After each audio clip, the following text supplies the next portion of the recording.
역사는 교과서보다 더 재미있다. 작가 윤창섭이 안내합니다. 권력은 사람을 가장 높은 곳에 올려놓습니다. 그러나 그 끝은 늘 고독했습니다. 정조는 왜 끝내 외로웠을까요? 나폴레옹은 왜 모두를 잃었을까요? 광해군은 정말 폭군이었을까요? 우리는 역사의 승자가 아니라 선택의 순간에 선 인간을 바라봅니다. 권력, 배신, 몰락. 그 이면에 숨겨진 감정을 추적합니다. 권력의 그림자. 30편의 다큐 시리즈로 인간의 욕망과 두려움을 해석합니다. 역사비사. 지금 그 이야기가 시작됩니다.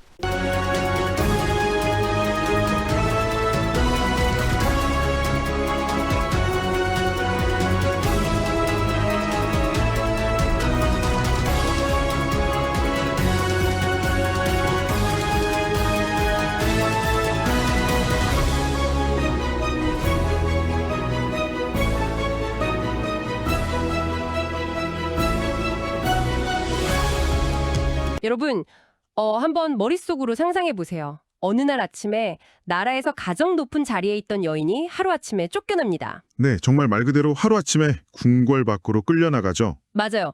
어제까지만 해도 온 나라의 어머니, 그러니까 국모로 불리면서 모든 사람의 우러름을 받던 사람인데 말이죠. 그렇죠. 엄청난 충격이었을 겁니다. 그리고 비어버린 그 거대한 권력의 자리를 얼마 전까지 왕의 시중을 들던 궁녀 출신의 다른 인물이 차지하게 됩니다.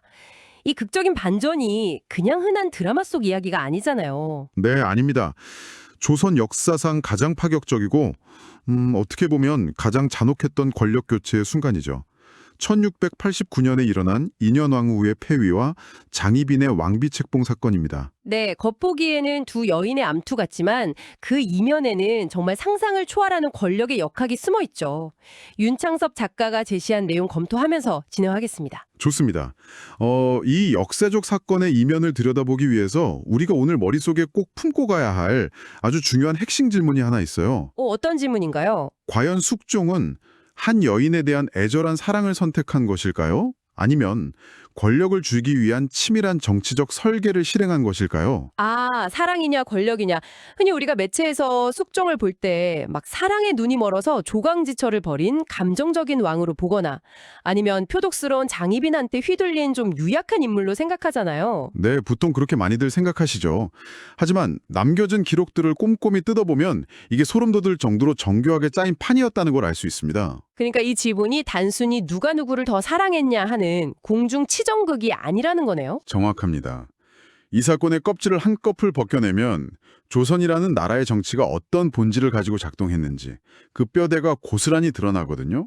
아하, 겉으로 요동치는 감정선 너머에 있는 그 차가운 구조의 미로 속으로 우리 청취자 여러분과 함께 천천히 걸어 들어가 보시죠. 그럼 시간을 훌쩍 돌려서 1674년으로 가볼까요? 네, 모든 비극의 씨앗이 뿌려진 시기죠. 이때 숙종이 아주 어린 나이, 겨우 14살에 왕위에 오르게 됩니다. 14살이요? 요즘으로 치면 중학교 1학년 나이잖아요. 여러분, 14살짜리 소년이 이미 거물급 이사들이 꽉 잡고 있는 대기업의 최고 경영자 자리에 올랐다고 생각해 보세요. 아주 적절한 비유네요. 단순히 나이가 어린 것만이 문제가 아니었거든요. 당시 조선의 지배 구조는 왕이 마음대로 정치를 주도하는 게 아니었어요. 아, 왕권이 그렇게 강하지 않았나요? 네, 서인과 남인이라는 아주 거대한 붕당, 그러니까 사내 파벌들이 권력을 나누어 갖고 있던 구조였습니다. 이들은 각자 가문이랑 지역을 기반으로 뭉쳐서 막강한 힘을 발휘했죠. 약간 영업팀 파벌이랑 기획팀 파벌이 이사회를 장악하고 대립하는 그런 그림이네요. 그럼 당시 왕의 역할은 뭐였나요? 왕은 그저 파벌 사이에 균형을 맞추는 존재에 불과했습니다. 서인이 너무 강해지면 남인한테 힘을 좀 실어주고 반대면 또 반대로 견제하고요. 심판관이나 조율자 같은 거였군요. 14살 소년한테는 정말 숨이 턱 막히는 환경이었을 것 같아요. 그런데 이 어린 CEO가 속으로는 아주 서늘한 칼을 갈고 있었나 봐요. 네, 1680년에 터진 경신환국을 보면 알 수 있죠. 왕이 파벌을 교체하는 방식이 완전히 달라집니다. 여기서 제가 정말 놀란 게 보통 파벌 싸움이 나면 최고 경영자가 양쪽을 화해시키거나 협상을 하잖아요. 적당한 선에서 징계를 주거나요. 그렇죠. 그게 일반적인 균형의 정치죠. 근데 숙종은 달랐습니다. 환국, 그러니까 정권 교체가 단순히 부서장 몇 명 바꾸는 게 아니라 아예 한 부서 전체를 해고해버리는 극단적인 조치였잖아요. 맞습니다. 경신환국으로 당시 정권을 쥐고 있던 남인 세력은 완전히 몰락하고 서인이 권력을 장악하게 되는데요. 정치가 협상에서 교체로 바뀌는 아주 결정적인 순간이었습니다. 아니 근데 왕이 어떻게 하루아침에 그렇게 한파벌을 싹 날려버릴 수 있죠. 신하들이 가만히 있지 않았을 텐데요. 숙정은 이 환국을 단순한 정치적 이벤트가 아니라 왕권 강화의 아주 날카로운 도구로 썼습니다. 반역의 죄, 즉 역모를 뒤집어 씌워서 군사권까지 동원해 반대파를 철저히 숙청한 거죠. 와, 20살 청년이 무력을 장악하고 명분을 만들어서 반대파를 멸문지화시켰다니 정말 무섭네요. 이 기정을 통해서 왕은 그저 조율자가 아니라 언제든 내목을 칠 수 있는 공포의 대상이 된 거군요. 네, 공포가 내면화된 겁니다. 그리고 바로 이 서늘하고 살얼음판 같은 궁궐에 아주 흥미로운 인물이 조용히 등장하죠.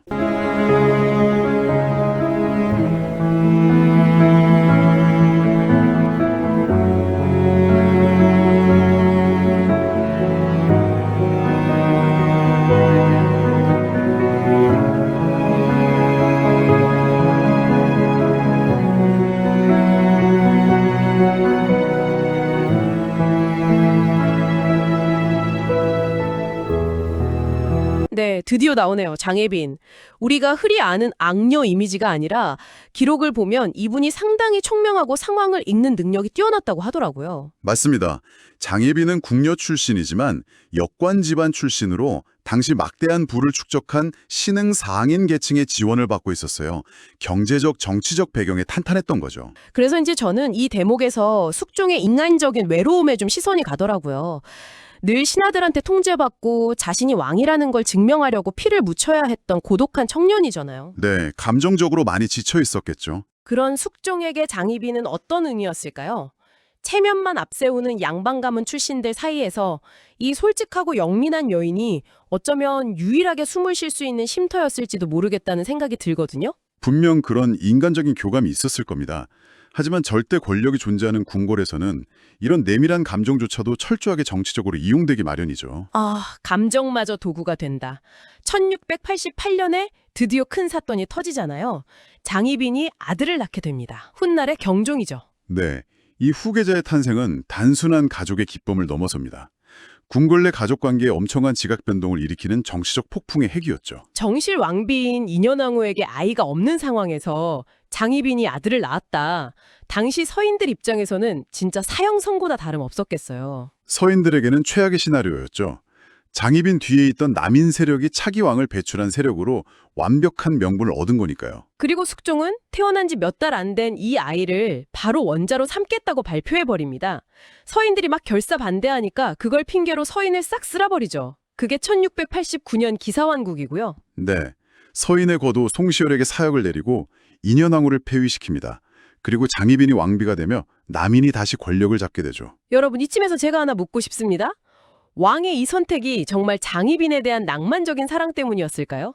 내 여자와 내 아이를 지키려는 로맨티스트의 결단이었을까요? 그렇게 보기에는 정치적 계산이 너무 철저했습니다. 숙종은 경신환국 이후 10년 가까이 권력을 독점하며 왕을 위협할 정도로 커진 서인 세력을 견제해야 했거든요. 아, 서인을 꺾기 위한 타이밍을 보고 있었는데 마침 아들이 태어난 거네요. 남인이라는 정치 세력의 결합을 왕이 아주 정교하게 계산해서 터트린 결과라고 볼 수 있습니다. 진짜 듣기만 해도 서늘해지네요. 자기가 왕의 사랑을 받아서 최고 권력자가 된 줄 알았는데 사실은 철저한 체스판의 말이었던 거잖아요. 근데 전문가님, 저는 여기서 살짝 반론을 제기하고 싶어요. 네, 어떤 부분이죠? 만약 이게 다 완벽하게 짜인 정치적 설계였다면 기사환국 이후에 남인과 장희빈의 권력체제가 좀 안정적으로 유지되어야 하는 거 아닌가요? 흐름상 그래야 맞을 것 같죠? 근데 불과 5년 뒤인 1694년에 완전 반전이 일어납니다. 갑술환국이 터지면서 남인이 쫓겨나고 폐위됐던 인현왕후가 돌아오고 장희빈은 다시 희빈으로 강등돼요. 네, 정말 황당할 정도로 급격한 변화죠. 아니, 사랑해서 부인 자리까지 다 내어줄 때는 언제고 감정이 어떻게 이렇게 손바닥 뒤집듯 쉽게 바뀔 수 있는 건가요? 청취자 여러분도 연인이나 친구한테 마음이 식어본 적 있으시겠지만 이건 너무 극단적이지 않나요? 겉보기에는 명백한 감정의 변덕이죠. 조강지처를 쫓아냈다가 다시 부르고 끔찍이 아끼던 여인을 내동댕이 쳤으니까요. 하지만 이건 감정의 문제가 아닙니다. 아, 감정이 아니다. 그럼 뭐죠? 연도의 패턴을 한번 보세요. 1674년, 1680년, 1689년, 그리고 1694년, 대략 5년에서 10년 주기로 정권이 계속 뒤집힙니다. 가만 보니까 진짜 그러네요. 무슨 주기가 있는 것처럼요? 특정 세력이 권력을 쥐고 5년쯤 지나면 기득권이 되어서 왕의 권력을 위협하기 시작합니다. 숙종은 그 고름이 차오르는 타이밍에 권력 구조를 흔들고 재편하는 패턴을 반복한 겁니다. 아, 권력이 고인물이 되기 전에 판을 갈아엎은 거네요. 그럼 1694년에 장희빈을 내친 것도 그녀가 미워져서가 아니라 남인 세력이 너무 커져서 그런 건가요? 그렇습니다.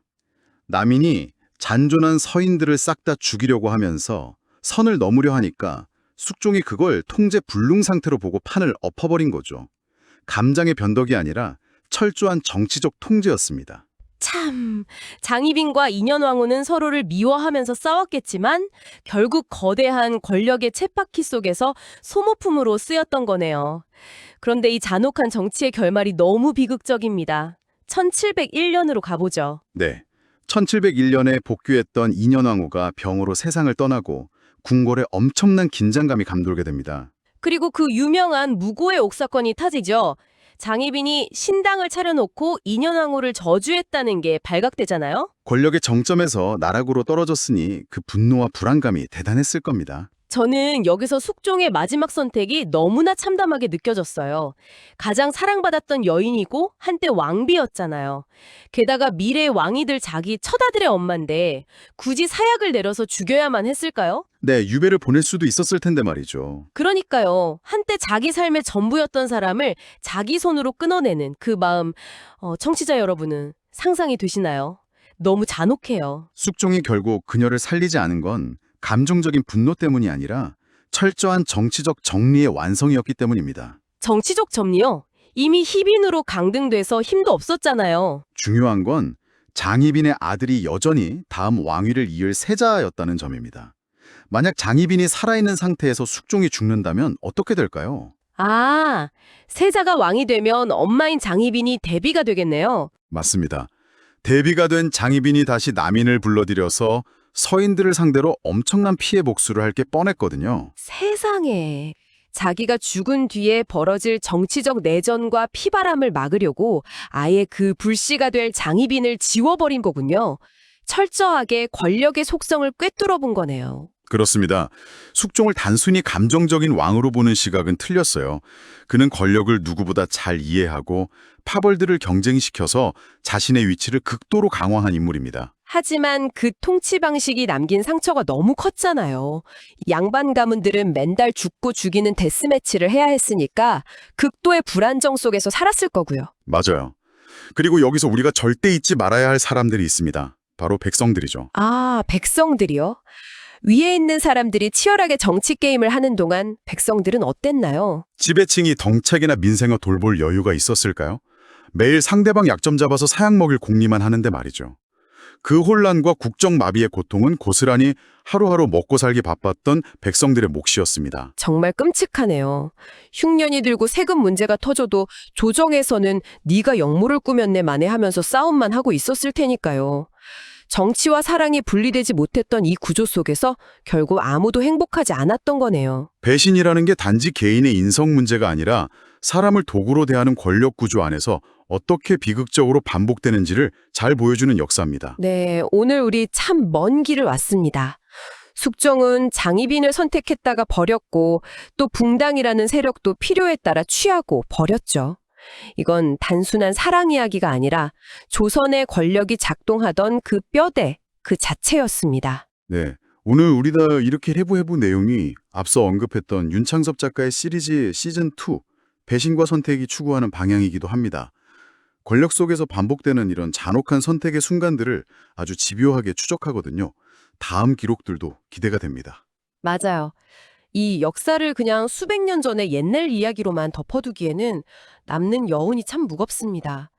그래서 오늘 이 깊은 탐구를 마무리하면서 전문가님이 청취자 여러분께 꼭 던지고 싶은 질문이 있다고 하셨죠? 네, 숙종은 자신의 지위와 통제력을 지키기 위해 주변 인물과 세력을 끊임없이 소모하고 교체했습니다.